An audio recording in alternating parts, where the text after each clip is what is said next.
There's a beautiful moment first thing in the morning where the light filters through the trees and casts these beautiful shadows on the wall next to the glazed doors. And there's actually a Japanese word for this, Komorebi, which is the light which leaks through the trees. And it's a moment where the light just seems to come alive and dances in the space. Hi, I'm Cate St Hill, an interior designer and writer, and we're here in my home in southeast London. I'm really inspired by Japanese design and Scandinavian minimalism.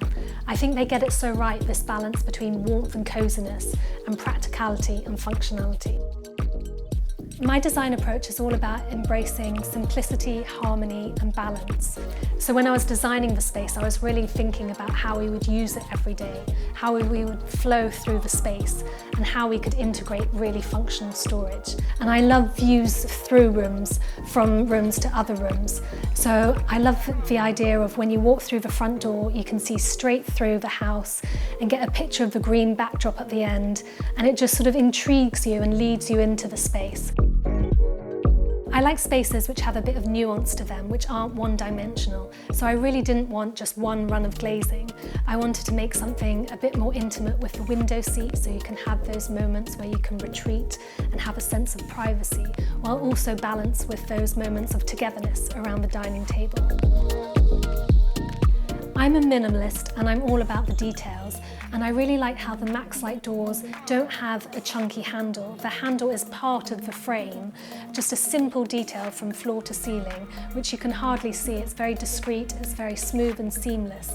Because we've gone into the garden and the side return, there's not much garden left, so I didn't want doors which opened and intruded onto that space where you might have chairs or garden furniture.